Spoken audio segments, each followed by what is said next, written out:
Have you ever met someone who's been working on themselves for years? They read the books, they listen to the podcasts, they attend the seminars, they write gratitude journals, they repeat affirmations, they talk about mindset, energy, healing, growth. Nothing really changes. Same job, same stress, same problems. Just better explanations. The uncomfortable truth is this: positive thinking can become a drug because it gives you the feeling of progress without requiring actual progress. It makes you feel like you're moving forward, even when you're standing still. And that's exactly why so many people remain stuck for years. The self-help industry calls this growth. Reality calls it stagnation.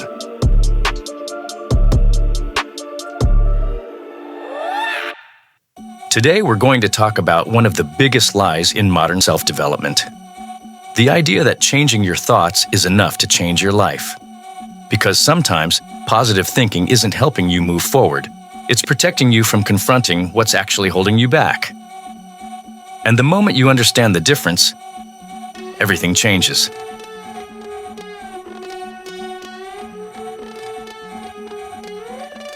Human beings are wired to avoid pain. Not physical pain, emotional pain, uncertainty, fear, rejection, failure. The uncomfortable feeling that something in our lives isn't working. And that's completely normal. Your brain is constantly looking for ways to reduce discomfort and restore emotional balance. The problem is that relief and progress are not the same thing. And many people spend years chasing the first while convincing themselves they're achieving the second. This is where positive thinking becomes dangerous. Not because positivity is bad, but because it can become a form of emotional escape. Think about what happens when life becomes difficult. You're unhappy in your job. Your finances are a mess. Your relationship is falling apart. You feel lost, stuck, exhausted. Naturally, you want those feelings to disappear. And that's exactly when the self-help industry arrives with a comforting message. Focus on the positive. Everything happens for a reason. Trust the process. Good things are coming. Protect your energy. At first, these ideas feel reassuring. They reduce anxiety. They calm your fears. They help you sleep at night. But there's a hidden danger. The emotional relief becomes the reward. Instead of fixing the problem, you learn how to temporarily feel better about the problem. Instead of changing your situation, you change the story you're telling yourself about it. And those are not the same thing. A person can spend years convincing themselves they're growing while avoiding the very actions that would create real growth. Instead of saying, "I hate my job and I need to make a difficult change," they say, "I'm grateful for the opportunity." Instead of saying, "This relationship is unhealthy and needs an honest conversation," they say, "Everything happens for a reason." Instead of saying, "I'm afraid of failure, so I'm avoiding action," they say, "The universe will guide me when the time is right." Notice what's happening. The problem hasn't disappeared. The anxiety hasn't been solved. The difficult decision still exists. The only thing that changed is the language surrounding it. Reality remains exactly the same. The pain remains. The uncertainty remains. But now it feels more comfortable. And emotional relief can be incredibly addictive. Because feeling better is easier than doing better. One requires reflection. The other requires action. One requires new words. The other requires change. And many people unknowingly become addicted to emotional comfort. Not progress, not growth, not results. Just comfort.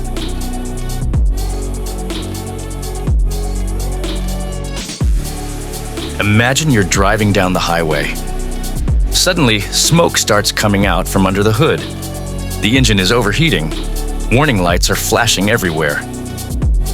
And the person sitting next to you says, "Don't focus on the problem. Focus on the positive. Everything happens for a reason." You'd think they were insane. Because no amount of optimism is going to extinguish an engine fire. The problem exists whether you acknowledge it or not. Yet people do this every day with their lives. Not with cars, with reality. A marriage is falling apart. A business is losing money. A person is drowning in debt. Their physical health is deteriorating. They're exhausted, unhappy, directionless. But instead of confronting what's happening, they search for emotional comfort. Not solutions. Comfort. Because comfort feels better in the moment. Reality often doesn't. The uncomfortable truth is that most serious problems don't arrive all at once. They arrive gradually. A few extra pounds, a few unpaid bills, a little more stress, a little less energy, a little less connection in a relationship, a little more resentment, a little more avoidance. Nothing dramatic, nothing urgent, just small warning signs. And that's exactly why they're so easy to ignore. Human beings are surprisingly good at adapting to situations they should be changing. We get used to things. We normalize things. We tolerate things. Until dysfunction starts feeling normal. The exhausted employee tells himself, everyone is stressed. The unhappy partner says, no relationship is perfect.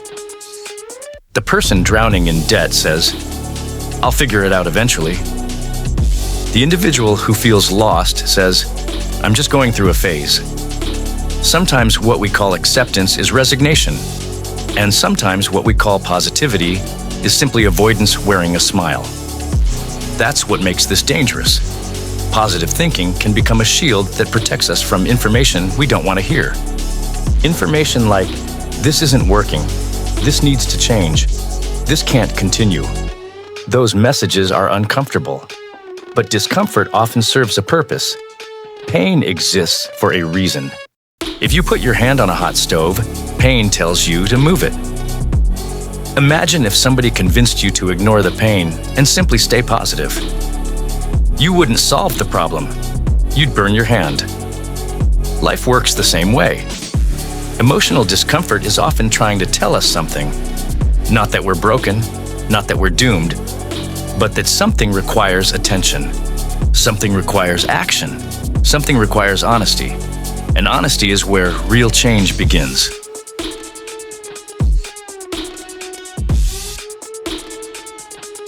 This is where the conversation becomes uncomfortable, because positive thinking isn't just a philosophy. It isn't just a mindset. It isn't just a collection of harmless ideas floating around the internet. It's a business. A very large business. Books, courses, masterclasses, workshops, podcasts, retreats, certifications, coaching programs, online communities, and personal brands. Entire careers have been built around a single promise. Your life is about to change. You're one breakthrough away, one mindset shift away, one secret away, one habit away, one discovery away. And that's exactly what makes it so powerful. The promise is never completely impossible. It's just always slightly out of reach. Close enough to feel believable, but far enough away to keep you coming back. Think about it. If a fitness coach guaranteed six-pack abs in 30 days and nobody achieved them, the lie would become obvious. If an investment guru guaranteed financial freedom within 6 months and every customer remained broke, the business would collapse. But self-development operates differently. Its products are often impossible to measure objectively. How do you measure alignment? How do you measure manifestation? How do you measure energy? How do you measure whether someone truly trusted the process? You can't. And that's what makes the model so effective. The promise never has to be proven. It only has to remain possible. Because if success doesn't arrive, the responsibility quietly shifts back to the customer. Not the teacher, not the program, not the method. The customer. Maybe you didn't believe enough. Maybe you weren't committed enough. Maybe your mindset wasn't strong enough. Maybe your vibration wasn't high enough. Maybe you had limiting beliefs. Maybe you doubted yourself. Maybe you weren't ready. Notice what happens here. The system becomes almost impossible to challenge. Every outcome reinforces the narrative. If you succeed, the method gets credit. If you fail, you get blamed. That's a remarkable business model. Imagine a restaurant operating this way. If the food tastes amazing, the chef takes the credit. If the food tastes terrible, the customer is told they weren't hungry enough. Nobody would tolerate that. Yet millions of people accept versions of this logic every day. Because hope is one of the easiest products in the world to sell. People don't buy information. They buy possibility. They buy relief. They buy the feeling that tomorrow might finally be different from today. And there is nothing wrong with hope. The problem begins when hope replaces responsibility, when inspiration replaces execution, when consuming advice starts feeling more productive than taking action. Many people become permanent students of self-improvement, constantly consuming new advice while rarely applying it. The industry loves this customer because a person who finally takes action may stop buying. A person who keeps searching remains a customer forever. That's why so much content focuses on motivation rather than discipline, excitement rather than consistency, possibility rather than responsibility. Nobody becomes a millionaire teaching people to wake up every morning and do the same difficult work for the next 5 years. But tell people there's a hidden shortcut, a secret formula, a breakthrough waiting around the corner. Now you have their attention. And attention is the most valuable currency in the self-help industry. To be fair, not everyone in this space is dishonest. There are excellent teachers, useful books, and valuable ideas. Real wisdom exists, but wisdom rarely sounds exciting. Wisdom usually says that this will take longer than you want. It will be harder than you expect. Nobody is coming to rescue you. You will fail sometimes. You will doubt yourself. And you must continue anyway. That's not a message many people want to hear, but it's usually closer to reality.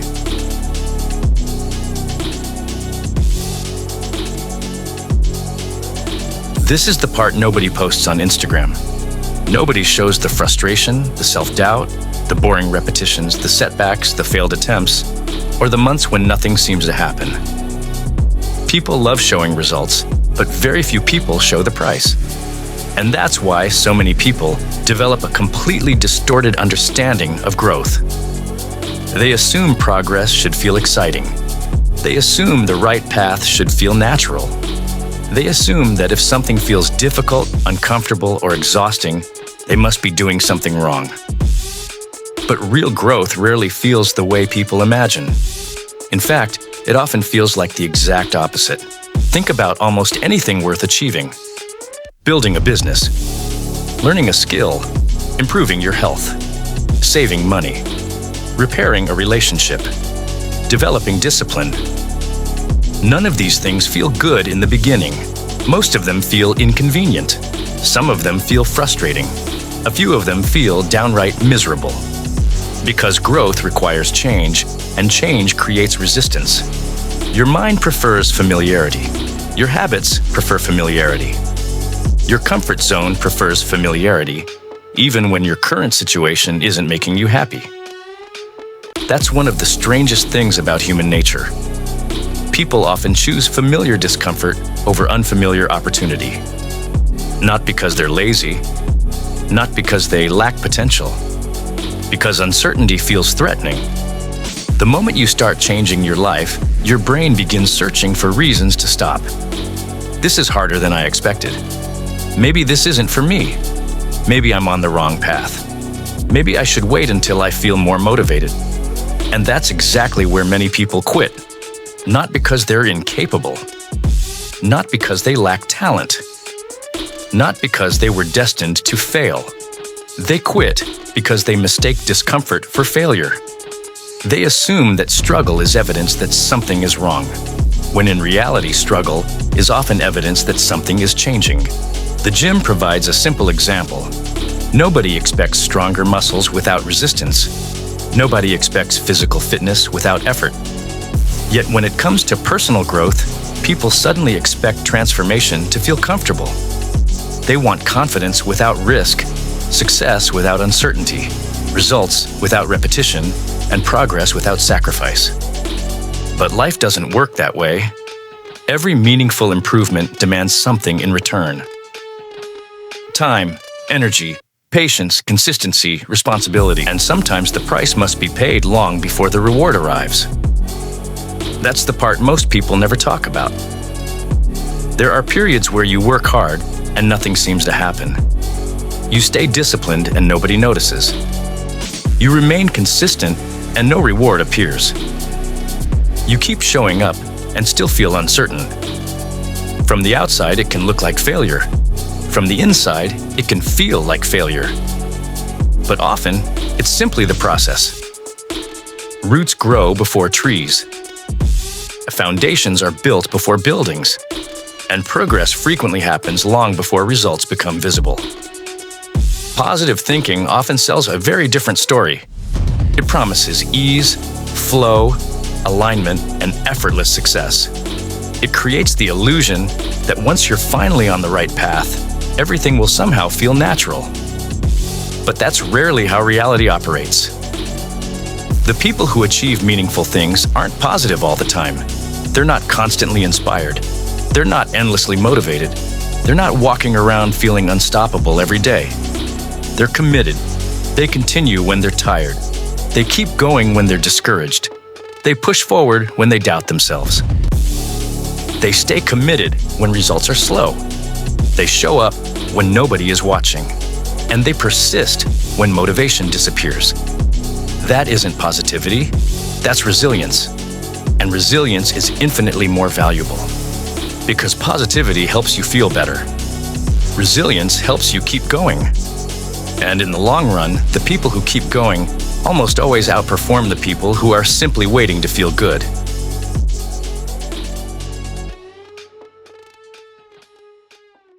So should you become negative? Not at all. Negative thinking is just another trap. Some people spend their lives pretending everything is fine. Others spend their lives assuming everything is hopeless. Neither approach helps. One ignores reality, the other surrenders to it. The goal isn't positivity. The goal isn't negativity. The goal is reality. Optimism can be useful, but only when it's connected to action. Confidence can be useful, but only when it's supported by effort. Belief can be useful, but only when it's followed by behavior. Without action, optimism becomes fantasy. Without action, confidence becomes ego. Without action, belief becomes wishful thinking. And wishful thinking has never changed anyone's life. The people who change their lives don't spend years convincing themselves that success is coming. They spend their time creating the conditions that make success possible. The uncomfortable truth is that nobody is coming to save you. No mindset shift is going to do the work for you. No affirmation is going to build your future. No vision board is going to make difficult decisions on your behalf. And that's actually good news, because it means your future isn't determined by your mood. It isn't dictated by motivation. It doesn't depend on whether you feel inspired today. And it certainly isn't controlled by some invisible force deciding whether you deserve success.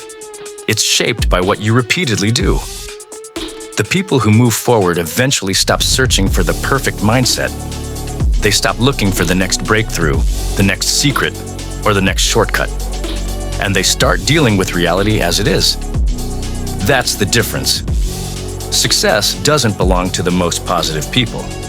It belongs to the people who refuse to stop. Thank you for watching. If you enjoyed this video, subscribe and join me for the next one. More videos are coming soon, and if you want to go deeper into these ideas, my upcoming book, Fake Off Motivation, will be available soon as well. Until then, think for yourself, question comfortable lies, and keep moving forward.